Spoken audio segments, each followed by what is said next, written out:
Welcome to today's episode. I'm absolutely delighted to have here with us Paromita Vohra, a celebrated award winning filmmaker and founder of an amazing website called The Agents of Ishq, which is very much a desi take on love, sex, and relationships. So it's wonderful that she's here to talk to us today as we are speaking about, the X in our lives and also the sex in our lives. So, with that, I would like to really extend a warm welcome to you, Paromita. Thank you so much for joining us. Thank you very much for having me here. So, as an opening question for you that I have really is with the amazing work that you've been doing with Agents of Ishq and gaining insights over, how people really relate to relationships in their life. How do they navigate this whole, love, sex, intimacy, which we seem to be moving through at all given times? So, what would you like to share with us about that? Because one of the things I have seen is nowadays children, even young people, have an ex in their life pretty much by the time they're done with school, and that is not something our generation really saw. So how do you see that as impacting their maybe their personal choices or their outlook on life? Hmm. So we would love to really hear from you about that. So I think,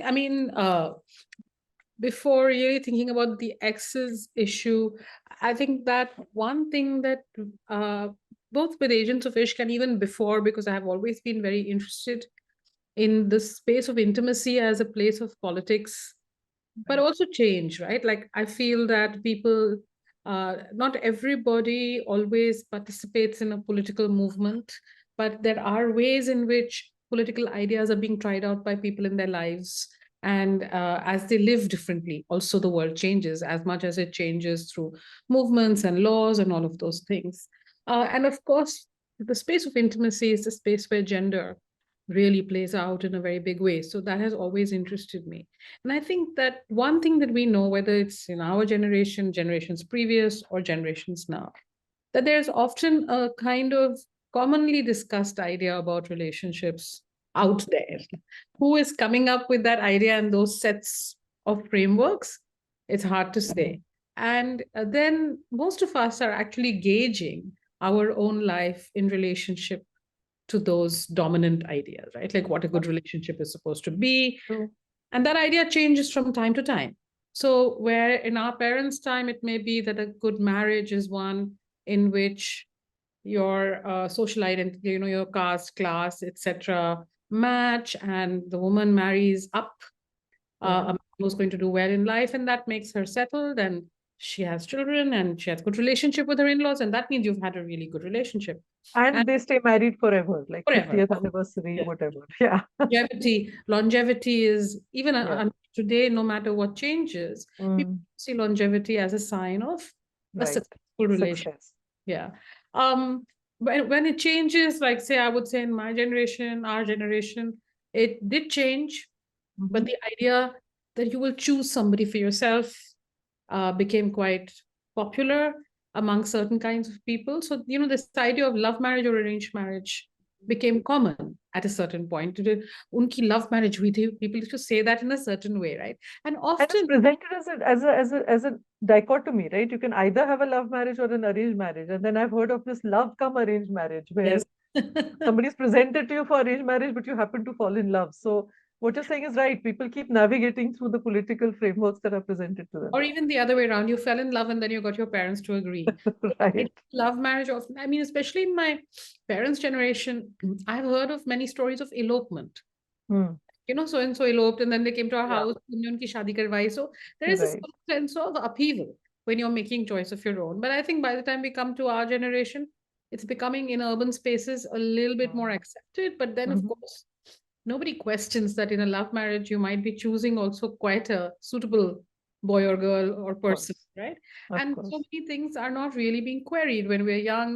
We're not hearing about queerness, for example, right? We Yeah. didn't, I mean, in the 80s or 90s, it was very little spoken about. So the assumption that everybody is heterosexual, for instance.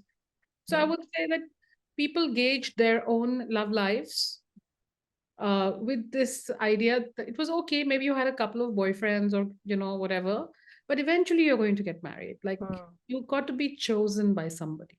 And if we look Right. at all the rom-coms, they're also very, very absorbed with that idea of who's going to choose you. So Of marriage course. still continues to be, or at least a kind of togetherness and a coupledom continue to be the mark of it. And then, of course, being modern Hmm. also part of it. So the idea of, I mean, I remember in my youth a lot of conversation about, do men respect women or not?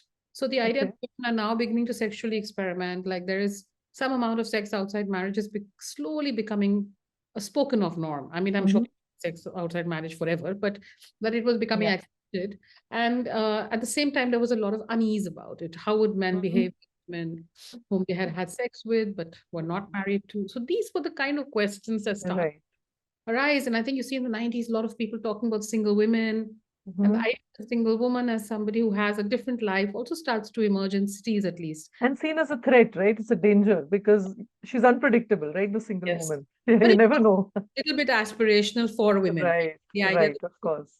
they will, I mean, I would say my generation, we are the first generation in the city of women who began living on their own. Like there were very Right. few when I started to do it. I was Right. 23 when I began to live on my own, and there were hardly any women. But today you see it's a very Yeah. common thing that happens. So I think today, to jump Mm. forward, I think that there is a sense that, we're not living anymore in the idea of traditional heterosexual coupledom. There is a Mhm. notion outside that uh, relationships, genders are fluid, relationships are fluid, there's polyamory, there's a lot of curiosity about these kinds of things. I mean, I think a recurring question that we